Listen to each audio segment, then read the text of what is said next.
Hello, and welcome to episode number 2 of the Spacetown podcast. I'm Daniel Moore, and this episode I talked to my high school cross country and track coach, Coach Doug Butler. Coach has coached 22 state championships. He's the winningest coach in the history of Florida distance running. He's been a great role model for me and to a lot of other people, and he himself was a really accomplished runner, ran sub 15 in the 5K, ran a 66-minute half marathon, and 2:25 in the marathon, and also 8 times Space Coast Runner of the Year. We talk a lot about running, I'm not going to lie. So if running is something you hate, well, you might still like it if you hate it, but if it's something you hate hearing about, then this episode is not for you. But if it's something you're interested in or need some motivation, because he talks about some insanely arduous workouts that he did and his work ethic back when he was working full-time and training full-time. So if running's not your thing, maybe this isn't for you. But if you are a fan of Coach Butler or running in general, or stories of successful career, you might want to check this out. All right, here we go.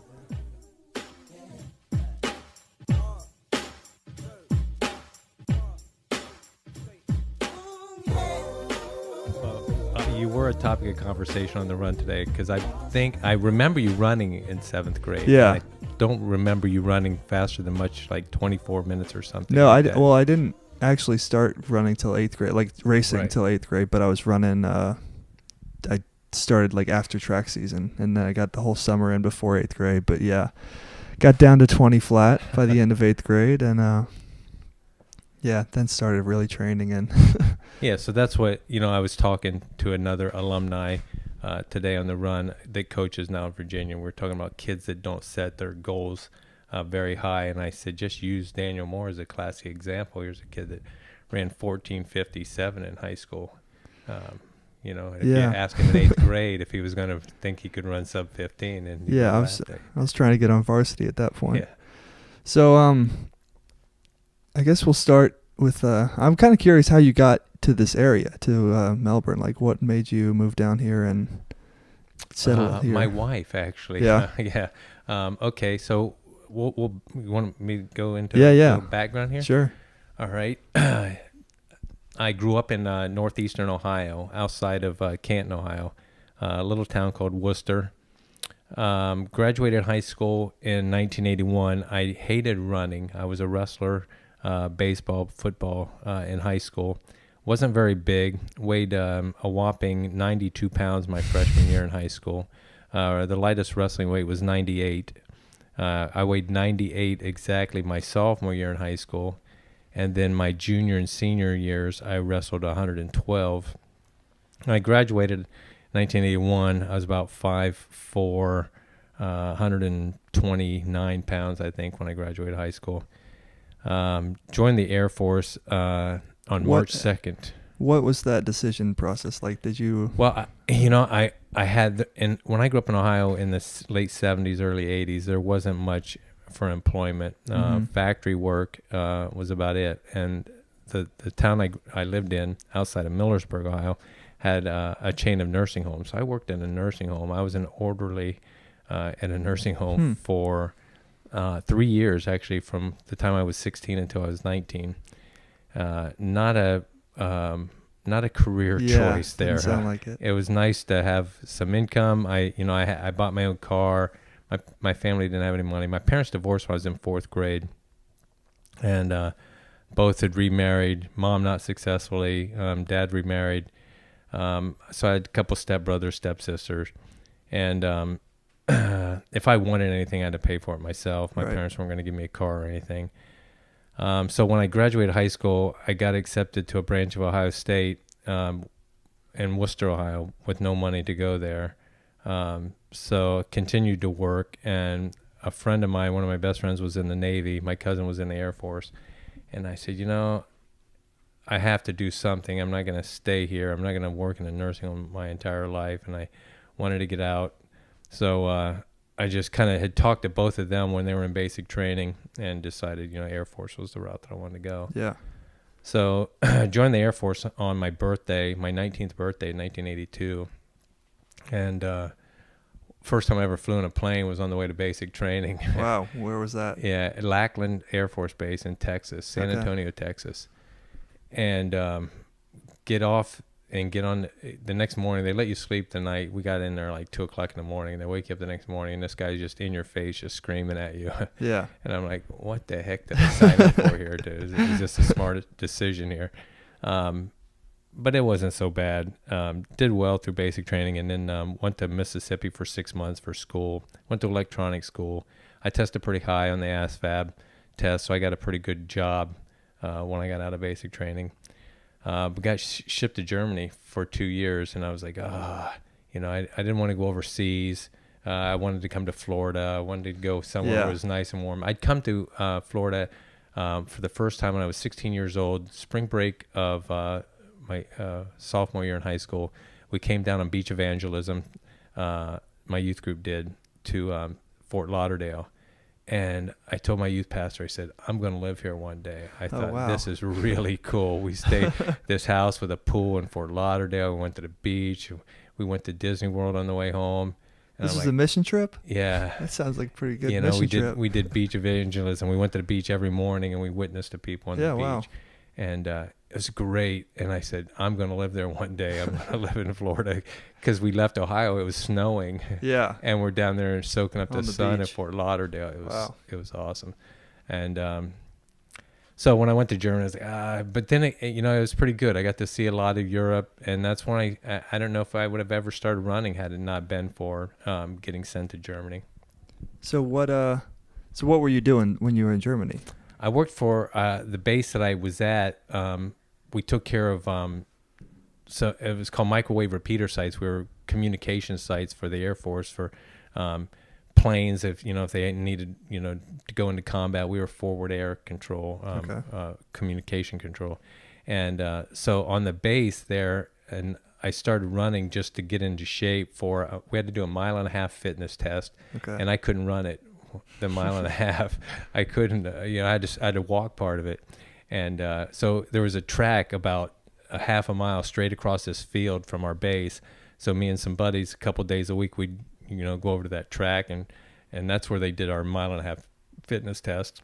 So we'd go over there, and I said, I'm only a couple years out of high school. I should be able to run 1.5 miles. This is ridiculous. So I started training a little bit, and then one of the captains on the base, he was a dentist. I don't remember his name anymore, but he said, we're going to go down and do this 10K down in Frankfurt, down in Zweibrücken. And it's United States Air Force 10K cross-country championships. He had to go down and run it with us. So I did. I went down there. I didn't even have running shoes. I had these white Nike leather with the red swoosh. They still sell them today. They're just a regular, like a aerobic shoe. Was it like the Cortez or something like that? Yeah. I mean, they were a leather shoe. Yeah. And so I went down and I ran 46 minutes, and I had to walk up the hill to the finish. 46 minutes. I was like, this is embarrassing. For 10, that's not terrible. Yeah. it's not something you want to do right now, but it's not bad. So I said, well, I started training, there was a nice, beautiful trail through the mountains right across from the base. I just started running all the time. And I ran into the captain again, and he says, hey, we're going to go do this. That was in March of 1984. And he said, hey, we're going to go do the Berlin Marathon in October. You got to go do it with us. Wait, what? Was this a thing that people would just ask people to do? Just hop in a marathon? Yeah. So these guys knew what they were doing. They were runners. They were older guys in their 30s, and I was 21, 22 years old. And I said, okay, I'll do it. So I started, I'm just running, maybe 25, 30 miles a week. And the week before Berlin, my mom was coming over. We're going to the Oktoberfest. And he said, I ran into the captain again. We're talking about plans and everything. And he said, you ready to go and everything? And I said, yeah. And he said, what's your long run up to? And I said, what do you mean? He said, what's the longest you run? Which you got a couple 20 milers in now. And I said, no, like 8, 9 miles I do through the trails across them. He said, oh man, you really should have done some. So I said, oh, okay. So I tell my boss, I said, can you take me up to Badmunder, our other site, and drop me off, and I'm going to run back to the base. It's 14 miles. And I remember it clear as today. It was raining. It was a Saturday or Sunday, and my boss takes me up there in his truck, and he drops me off at our other base, and I run back to the dorm, back to my base. And that wasn't so bad, 14 miles. It was raining. I felt pretty good. I said, if I can do 14, I can do 26. It's not that much, difference. I guess. So I'm like, all right. So my mom comes over. I didn't run a whole lot the last week before Berlin because we went to Oktoberfest. I took my mom to Switzerland. And my sister, she was in high school, took them all over. And so we go to Berlin, and I ended up running 3:14 as my first marathon. And I beat those guys, the captain and all the other guys from our base. And but I couldn't walk for like 3 weeks. I was like, I had to go sideways down the steps. Yeah. I had 2 IVs at the medical tent. And what was your fueling stations like? What were you taking in? I have no idea. Probably Yeah. nothing. Yeah, not a lot of thought behind that. No, I was pretty stupid. And but I was I was like, man, I can do better. I didn't know what I was doing. Yeah. I said I could do better than this. And so I went back the next year, ran Berlin. I was now stationed at Patrick Air Force Base in March of 1986. I got sent to Patrick. And so I got into it. I got with Space Coast runners, some other runners, and I started learning about running, started buying Runner's World and reading about training and everything. And I trained a lot smarter. And I went back to Berlin the next year, and I ran 3:03. My goal was to break 3 hours. Mm-hmm. And ran 3:03, but I was pretty happy. Didn't nearly die as bad as I did, but I still had to walk some. I still wasn't able to run the entire way. But my 5K times were now down into the 17s. But then I met Rhonda. That was October of 1985, and then in March of 1986, I was getting ready to get out of the Air Force, and I'd met Rhonda, and she lived here in Florida. So I knew I was coming back to Florida. So eventually I was trying to get on to Space Center at that time when I was getting out. And Challenger accident had just happened. So nobody was hiring down here. And a friend of mine that got out of the Air Force, he got a job in Columbus, Ohio. So he got me on with the same company. And they were a long distance, coast to coast microwave communication, long distance phone company. Now everything's fiber optic. But then it wasn't fiber in 1986. So I took care of a bunch of different repeater sites down in Southern Ohio, Cincinnati and Middletown and that area. Hooked up with some running clubs and started training a little bit more serious. Okay. So at this point you have a vague understanding of like what it takes to train well and yeah, now, at that time I'm probably doing 45, 50 mile a week. Okay. I've been running 2-3 years now. I remember there was a kid in Middletown. We lived in Middletown.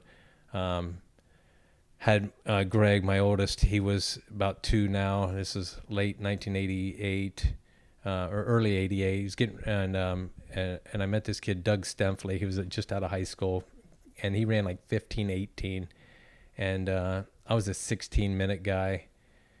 Then I dropped into the 16s, and I said, man, how do you run in the 15s? That's just crazy that you can run that fast. And he said, oh, you'll do it. He said, it's just a mental thing. He said, once you do it, I was running low 16s. He said, once you do it once and you'll do it all the time, it's not that hard. So I remember the very first time I ran into 15s, it was a Christmas parade race. Everybody was lined the streets for this Christmas parade, Dayton, Ohio.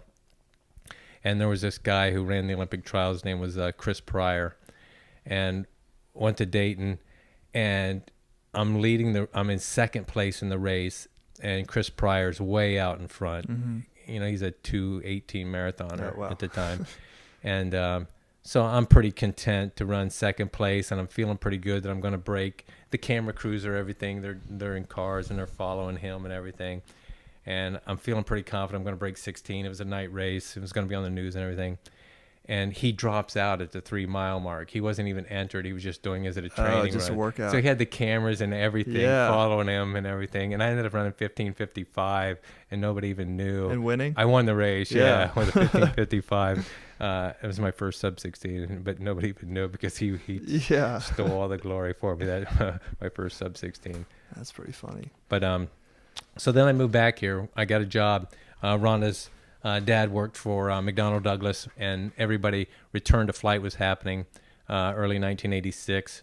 What is return? Return to flight was everything got shut down after Challenger. Nothing Right. flew. None of the shuttles flew for 2 years, from January 28th, 1986, the Challenger accident, until September 25th, 26th was the next return to flight, and that was Discovery return to flight. So that spring of '88, everything started picking back up again, and so September of '88. Late September '88 when they flew again, because Kyle, my son, was born September 22nd, 1988, and they went and actually watched the launch and there was it was just packed. It was crazy out there. Wow. So things picked it back up then after that, and so I worked out there from March 1988 until July 1st, 2009. I had 21 years out there. So. And this is the time where you start really getting into running and. Yeah, that. So in '88, then I'm really getting into it. I ran Columbus Marathon the day after I got married, November 14th. I got married on Friday, November 14th, 1986. I ran Columbus Marathon Sunday morning. A day and a half later, I ran 250. How'd your wife feel about that? Was the honeymoon just after the race? Yeah. She got used. Got used to it. So I think I ran 258 there, and then moved to Florida. No, I ran it the next year, a year later on our anniversary. I think I ran 250. Yep, ran 250, and then came to Florida, and then I ran 236 at Space Coast Marathon, 1989. Got beat by a guy named Carlos Talbot, who is a blind FBI agent. He was a 2:28 marathoner. You said he was blind? Yeah, he was legally blind. Incredible guy. Did he have a pacer, or how does that work? He did have a lady on a bike with him. I just actually ran into her the other day at Wickham Park. Really? And this was from 1989. Mrs. Witt, John Witt, another local guy. It was his wife. But she crashed the bike at the 4 mile mark, and so Carlos kind of ran alone. He could see. To be considered legally blind, you have to be no better than 2200. So he could see, but very, very poorly. So he would run looking down. He could follow the white line on the road. Okay. He was tragically killed by a car running in Miami just a few years after that happened. Wow. But I'm really getting into it at the time. I'm probably running 60 plus 70 miles a week. Then working full time in the late 80s, working full time. And then I was approached by a guy named Frank Craig. He was the coach at BCC at the time, which is now Eastern Florida State College. And he asked me if I'd ever run the junior college marathon before. And I said, no, I'm like 27 years old at the time. And so he talked me into running the junior college national championships, the marathon. Were you at BCC at the time? No, I wasn't taking classes. So he asked me. So I had to now take full term. I had to go take 4 classes. So you weren't even thinking about getting back into school? Or I did want to get back into school. And so I went full time for 2 straight years to BCC, took 4 classes each time. I'd go to school Monday, Tuesday, Wednesday, and Thursday nights from 6 to 9. I got off work at 4:30, go to school from 6 to 9, putting in 75 miles a week. When would you do those? I would get up early. I would run before I'd go to the Space Center. They had treadmills that went up to 15 miles an hour. Okay. And they were like, $30,000 treadmills. They're top of the line. And so I would go into the health center and run, 6, 7, 8 miles, do my long runs on the treadmill, 20 milers, because it'd be light in the fitness center. And I'd do speed work. I'd do quarters on the treadmill. I'd do everything on the treadmill. In there. Like 100% of your mileage? Yeah, just about, pretty much, yeah. Wow. And, that I just liked it. The TVs are on, you set the pace, you got to go.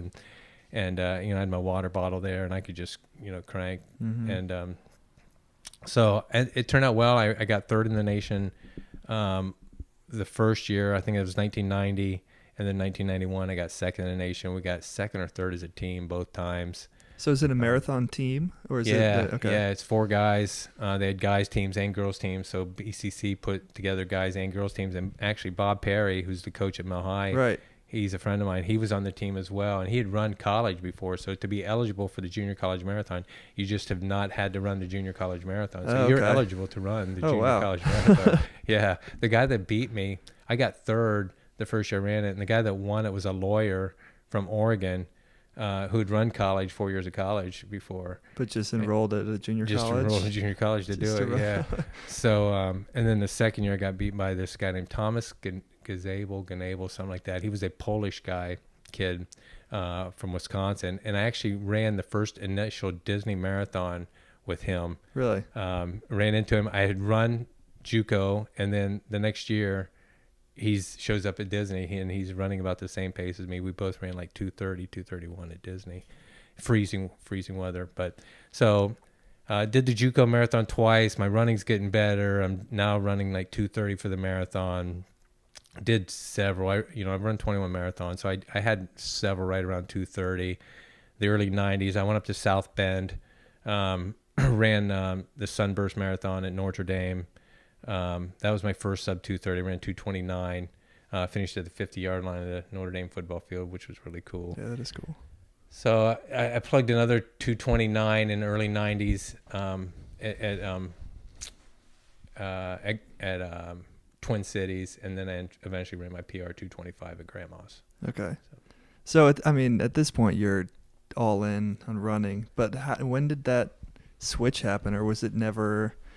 Because like most people run and they just jog and they get in shape and then they run a marathon and complete it and they're happy with that. But you, never been a person who's I'm competitive by nature. You know, my father's a competitive person, and I've just always felt I'm going to do something. I'm going to do it right. And I wasn't an elite high school athlete. I was just an average high school athlete. So I think this was kind of my way of making up for.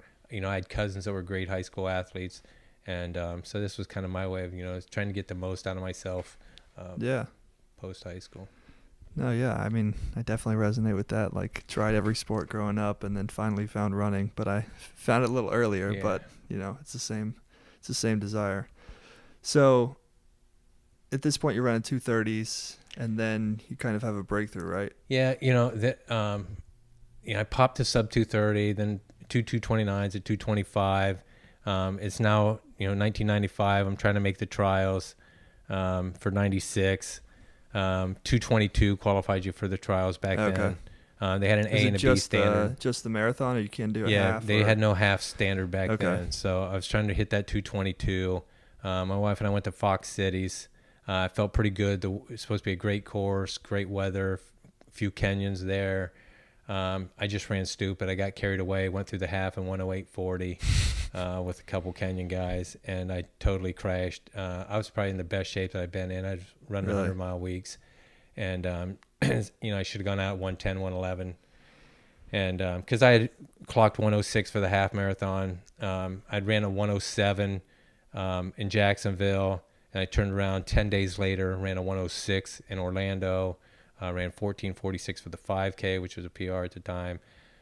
So I just I got carried away at Fox Cities, ran 1:08:40, and came back with a 1:23. Totally crashed for a 2:31, and then that was kind of the end of my marathoning. I started coaching then in 2000, summer 2000. A friend of mine comes to me and says, "Hey, we're building this new school, Holy Trinity up Pineda. I'm going to be the track coach. Why don't you coach cross country?" And so I met with the headmaster at the time, then Mrs. Ford, and worked out a deal. Wanted Kyle to go to school there, so I started coaching there. Kind of got out of my own training then. You're not going to be able to train, coach to both at the max level, which I was fine. I knew, to see a bunch of kids get into it was, kind of more important to me then. I had run probably close to 40,000 miles by that time, and my body was starting to feel it. And what age are you around? I was 37. Okay, so a lot of people have. But I was still running well. Yeah, I was still in the 15s. I was still a 15-minute guy. 2003, I turned 40. I still ran 15:57 as a master down in Port St. Lucie. That was kind of one of my goals, to go sub 16 as a master runner. Did that. but then the team's getting really good by that time. Team's growing, so Yeah. I spend a little less time with my running and more with the team running. Yeah. So Holy Trinity starts. There's 0 people coming to practice. Like, how does that even begin? Yeah, the first year, the summer of 2000, I start this club, Set Goals Not Limits, and I don't even remember how I came up with the name. And I get like maybe 8 kids out that whole summer to train. This is high school kids? Yeah. Okay. No, actually, most of them are junior high. Yeah, okay. Most of them are junior high kids. This kid, Austin Joyner, Right. scrawny little swimmer kid, and I'm like, wow, these kids are pretty bad. We were terrible. We really were. We were. My fastest kid, Austin, and Peyton Scone, Rick Canina, Joel Ely, Dan Ely. Fastest kid was like an 18:12 3-miler. All right, so an 18:50 5K kid was my top guy. I had a girl named Shannon Miley who was a phenomenal girl herself. She was a sub-20 3-miler. So the girls were decent. They were okay. It wasn't that competitive back then, not like today. But we were a ragtag group. We had, I think, 17 kids total that first year. Okay. The boys missed going to state. We made it out of district. We got 7th, I think, at region. We missed going to state by 17 points. And one of my top kids, he was 1-2 at every meet, Peyton Scone. He had swimming region that day, so he didn't run. Had he run, we would have been to state. But that's the only team that I ever coached that never made it to state. But the girls made it to state that first year. I think they finished 19th. And then it just caught on. Those kids, more kids, got involved. It just kind of snowballed. We got good. How do you think that happened? Because, I mean, by the time I came around, in like 2008, when I started running, it was like already this beast that I was just going to be a part of, like another cog in this machine. I think I had a great group of kids in the beginning. Stephen Hale, Austin Joyner, those guys. We went to camp my second summer. I took the kids to camp. I took 10 guys to camp. Chris Sorensen, my son, Kyle, Austin, Steve, and a few guys, Kevin Bird, Keith Potter. Mm-hmm. We went up to Tallahassee for a week. We stayed in a Motel 6 that had your own kitchen in it and everything, and we cooked our own food, and Jim Hale went along, and we had a couple rooms and played Monopoly till like 2 a.m. Wait, was this like you guys were camping? We did our own camp, yeah. Oh, it was your own camp. It was our own little running camp in Tallahassee, and we ran with Ryan Deek. Oh, really? And Ryan Deek was a god at the time in 2001, 2002. And he was an 8:57 2-mile. Yeah. And he was 5'2". And so the guys were like, man, this kid's incredible. And so they saw how hard Ryan worked. And Austin and Steven and those guys got that, work ethic. And so, once those guys had it, and Keith and Kevin and those guys saw it, and then we got second at state our third year in the program, 2002, the girls win state and the guys get second. And that success just motivated them even more. Mm-hmm. So every kid then started wanting to be a part of that program. So I'm sure seeing Ryan Deek train helped you, just because you didn't have much experience with high school running, and it's kind of all the same, but it's also very specific to like high schoolers. Yeah, I went to every FACA coaching clinic there was. I never missed a clinic, and I still don't to this day. Yeah. Even 22 state titles, I still go to the FACA clinic. It's coming up this week. I'll still go to the FACA clinic. Once you stop trying to learn, right, you're done. I mean, you rely on your past experiences. You lose all humility. You're done. You've just given up because you think you're that good. And I'll never be that kind of person that just relies. And I tell the guys, you don't rely on this past year. The satellite guys were on the podium for the first time ever, and I said that's great to celebrate that day, but tomorrow's a new day, and we got to work to get back, because everybody wants to beat you once you get good. And nobody cared about Holy Trinity in 2000, 2001. Right. Nobody cared about beating us. Nobody disliked us. And then by 2010, nobody liked us, and everybody wanted to beat us, and that's okay, because that means you've accomplished something. Right. So, so yeah, the culture has been built, and there's this like I don't know how like I guess one thing that I really admired was the way that it was never satisfied. Like there was never like even when we won state championships, it was like okay, let's try and rack up more. Like Yeah. what kept that motivation? Like how did you keep pressing and keep raising the stakes? Well, like I said, I think it's you can't rely on last year's success. You always want to be a better person tomorrow than you were today, and that's the way with running. I want to be a better runner tomorrow if I can than I was today, and I want to get as many kids that experience. I want to get as many kids the collegiate experience they can get it. And so, next year there's going to be new kids join the team, and I want them to see. And that's what I've been fortunate to have from the day one, from the Austin and Steven and all those guys, having those guys that set that great example. I've always had a good group of guys, and usually 2 or 3 in every class. Your class, you guys, I had a whole plethora of guys. Yeah. Cole and Oliver and Hoffman and Tristan and Kilgore and you. It was just a whole group of guys around that age.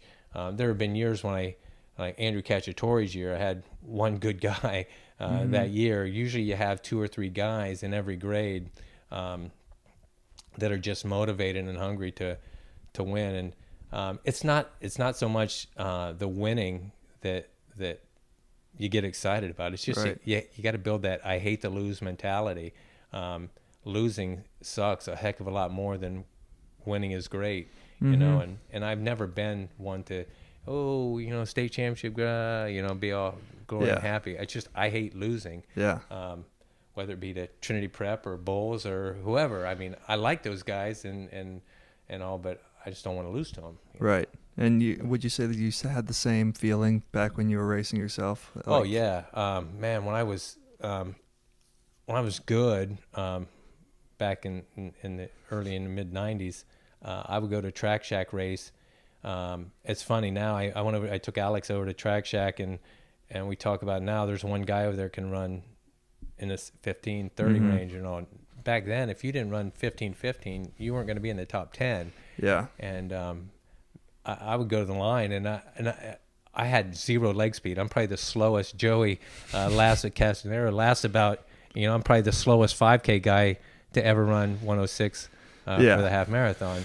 I think I broke 60 and a quarter one time in my life. I ran 59 with a tailwind downhill. So I just go to the line over there, and these guys, the guys that I would train with over here, they were 15, 30 guys, but I was a sub 15 guy because I was just willing to hurt more than most of the guys, because I just didn't want to lose. I wasn't very fast, but I could just hold pace all day. Yeah. So obviously the mental aspect is a huge part of it. And in 10th grade, you taught sports psychology, or for my 10th grade year. So did you find anything, because you got your master's in sports psychology or psychology in general? Okay. I have a master's in psych, a specialization in sports psychology. Okay. And there's so much to sports psychology. Is 2 purposes: to teach the mind how to help physically the body, show what the mind does to control the physical aspect of the body, and secondly, what the physical aspect of training does for the mind. And so much, as you know, running in college is the confidence level. It's the mind, because so many great athletes get to a certain level and they just don't have that mental aspect. And I think probably coaching Kayla Hale in high school probably helped me more learn that than anything, because as phenomenal as an athlete as Kayla was in high school, one of the all-time greatest Florida high school runners, female runners Florida's ever seen, she just didn't have that confidence level that she should have had for the level that she was at. So I think the things that I've learned getting my master's degree through sports psych has really helped me help kids today get to the starting line more confident individuals ready to race better. What would I you wish say? I would have had that Yeah. in my day. But. Right. So, from your own experiences, you obviously learned a lot about mental toughness. But what do you think you were wrong about looking back now studying sports psychology? Or In my own training? Yeah. Or with kids? Or both. Mentally, I didn't lack anything. I was just, I didn't overthink it. I'm not a real smart person, I guess. And that's where the smarter runners get into trouble. They overthink running. It's just not that. It's not that complex of a sport. No, it's not. And I get too many smart girls on my team that overthink it. They get into the race and they start thinking it. Watches and GPSs are the worst thing. You know, people, oh shoot, you know, I'm 10 seconds ahead of pace. Right. I got to slow down. When they physically, if they didn't have that watch or that Garmin, they wouldn't slow down. So I never overthought racing. I could get in, like, you know, when I ran 106, I just said, you know, I got to go run 5-minute pace today, you know, and I did. I just locked on, you know, 5:10, just hitting them. So I think that the things that's helped me more today are going to coaching clinics, learning training secrets, things changing, not keeping the same training every year has helped me develop the runners better, because things I did with Austin and those guys the first couple years are just, if I could go back and help them now, they would probably be sub 9-minute guys, you know, because I trained them like I trained, which wasn't probably the smartest thing. Yeah, I remember our biggest shift was the quarter workouts that we did my senior year. Yeah. And I don't feel like I was faster than Kyle Cook or David in terms of leg speed, but I managed to get a little faster in the mile than them because the Robert Gary program, when I went to the clinic, that's where I picked it up. And I said, hey, Mr. Gary, Coach Gary, can you send me that? And he did. I emailed him. He emailed me the program. I still implement that program today. Yeah. I think it's phenomenal. Yeah, that was really, I think it was really helpful for me specifically. But I mean, also you ran what, 4:16? 17, yeah. 4:17 in high school. With a 2:03 800 PR. Yeah. Yeah. So, yeah, I don't know where to go from here, but well, I think I left Holy Trinity in 2014. Go to Satellite. People ask me, how did Satellite get so good so quickly? Because our program was pretty much in shambles. Yeah. When I got there at the beginning of January 2015, when I started Satellite, they didn't even score a girls team the year before. Their boys hadn't done anything, hadn't made it to state or anything. I think what helped is all the Holy Trinity kids that transferred that went over to Satellite, the Kattenbergs and Cacciatore and Michael Wilson, these guys that sacrificed their junior year of eligibility. The Satellite kids were able to see, the Satellite kids that I had that came out from Satellite that weren't Holy Trinity kids, they were able to see the work ethic that those guys had. And, you know, Trevor and Egan and Michael and Johnny, those guys, they got their work ethic from following guys like you, Joey, seeing those guys.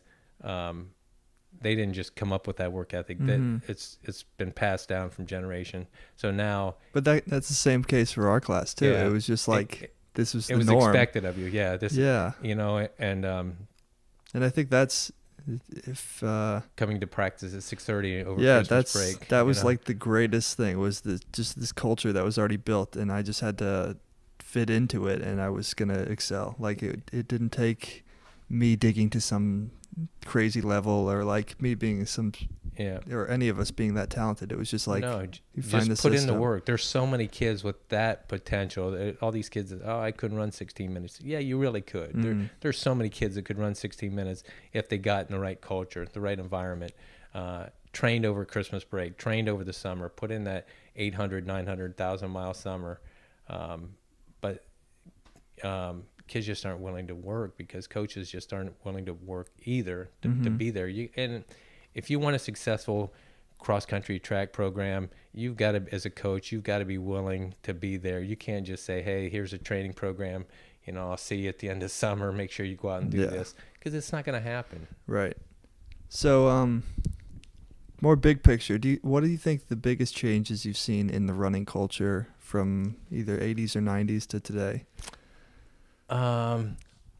The Because 80s. you ran a lot of races. Like, that's one thing that I've noticed that is completely different. It's just like the amount that people would race. Yeah. I ran a lot of races in my day. I would race almost every weekend. Really dumb. If I could go back, I wouldn't have done that. Yeah. You know, I would have trained more. I've cut back on the kids racing. I was never big into racing them. We go to track meets. I would only enter kids ever basically. No, yeah. I mean, one event. It kills me to see a kid go to a track meet and run the 800, 1632. yeah. When I went to college and like was talking to my teammates and they were like, wait, you've only you doubled twice and tripled once? It was like, yeah, that was only when I absolutely had to. Like, other than that, we just treated everything like trying to run a good race, and then kids don't burn out. I work with a lot of little kids, and they don't burn out from overtraining. Kids don't overtrain. They burn out from racing every weekend. You know, parents get to be trophy parents, and they want to see their kid win a trophy every weekend, and that's where kids, they're done. By the time they get high school, if they're little kids and they're running every weekend, racing every weekend, they don't want to compete.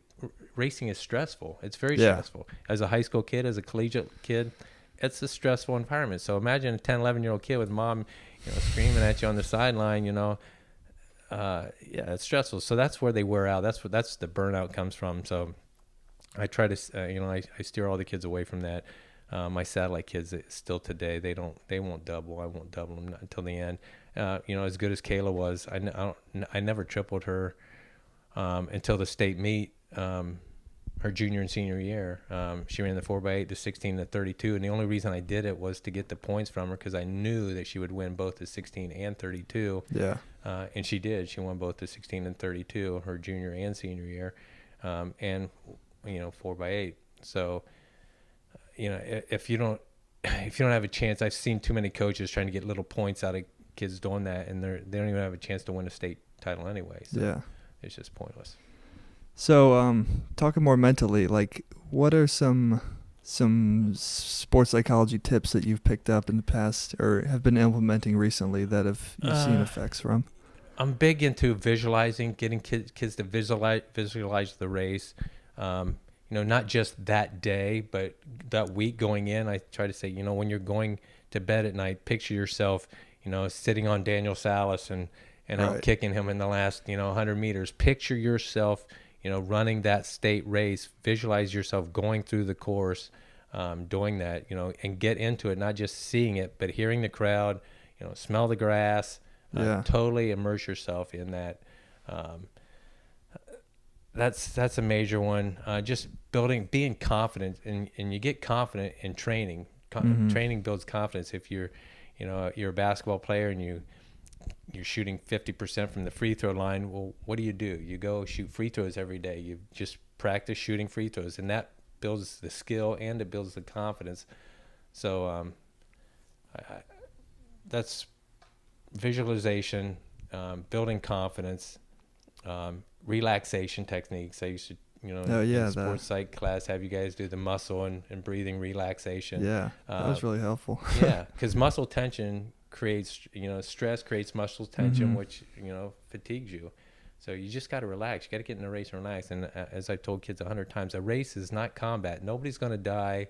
You're not going to get shot. We're not carrying you off. You just relax and run to the best of your ability. You don't have to hit, a field goal from 52 yards, to win the game or anything. Right. You just run what you can do, and you don't control your opponent. You don't control the officials. There's nothing to control but what's in your head. And you got positive self-talk is a big thing. As soon as you start talking negative to yourself, you're going to go downhill. You're going to slow down. Sports like golf and tennis where you have time between your shots, there's a lot of time for negative self-talk in there.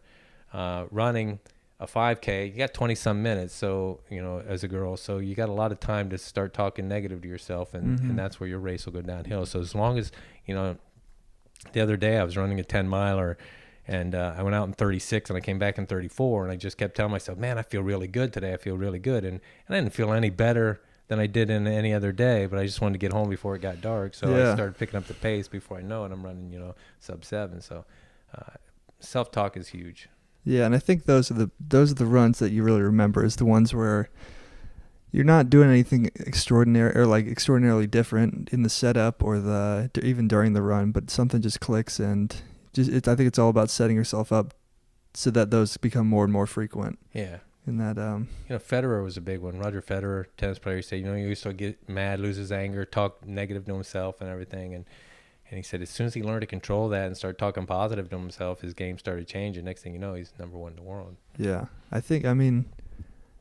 One thing I kind of picked up is that you just have to build like your whole person. It's not just like I need to get better at thinking about running or like being confident in running. It's just like if you work on yourself as a person, then all these things will follow. That's what running, I try to tell people. Running's not a sport to me. Yeah. Running's a lifestyle to me. I want kids to be able to pick it up and do it, enjoy it.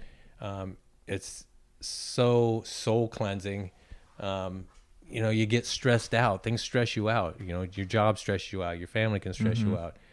You throw on the running shoes and go for a nice, easy run and just clear your mind.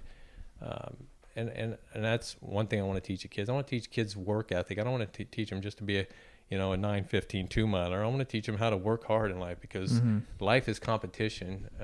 College it's going to be competition to get into college.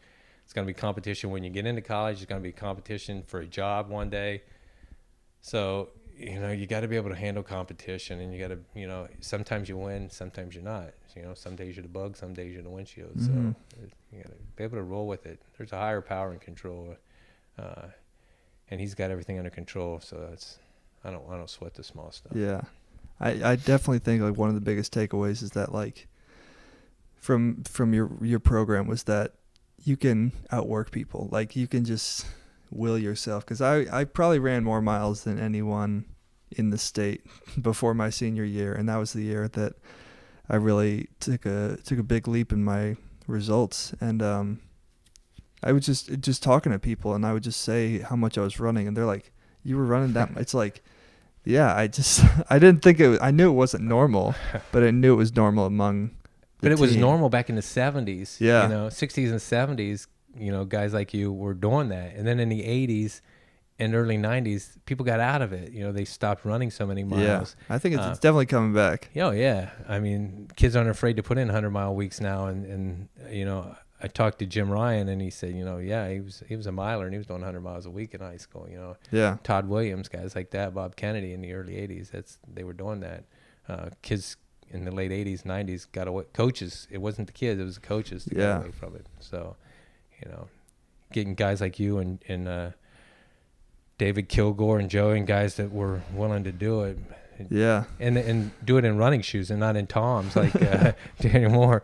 My favorite Daniel Moore story actually probably is when Coach Brayman calls me from FSU, and you were up there on an official visit, and he calls me up and wants to know what the heck I'm doing with one of my guys running a 10-mile long run in Toms. Yeah. Again, it was one of those things, the culture was just there. Joey, I was wearing more shoes than Joey was. Yeah, at the time, Joey had his Jesus sandals, and yeah. But those are great memories. I ran. Miguel was at the park. Miguel Rivera was at the park the other day, and Yeah. Miguel wasn't a 15-minute guy. Here's a kid who couldn't run 3 miles in 30 minutes when he came into high school, and he ran 19:03, 04, something like that when he graduated high school. Ran 2:10 for the 800, class valedictorian from 2006, and he'll tell you today that the track and cross country was the greatest experience he had in high school, and here he is getting ready to finish med school and everything. So that's what I want kids to see: the memories you're going to make in running, the friendships you're going to make in running. They're going to last you a lot longer than Chiarella's AP bio. There's no other sport or even like activity I can think of, especially now, where you're just talking to people for an hour a day without a phone around. It's just like, that's one thing I've realized, because runners have this, runners are weird people, and like we could obviously talk about it all day, and there's people that don't run don't get it. They don't understand the addiction, and we're a little OCD, with it. That's okay, but you make some great friendships. And in football, you want to go knock the crap out of your opponent. Mm-hmm. And running, it's you and the clock. It's so I want to beat this guy, but it's me and the clock. If I run 4:15 and that was my goal for the year, and like I said, and you get beat, so be it. I'm still happy that I ran my best time. Right. We'd go to camp with our Oak Hall, Edwin, up at Oak Hall, we'd go to camp with them, and they were on the podium with us every year, just about on the girls' team. It Yeah. was us and them, but we were hanging out. We were, good friends, and that's the good thing about our sport. Yeah.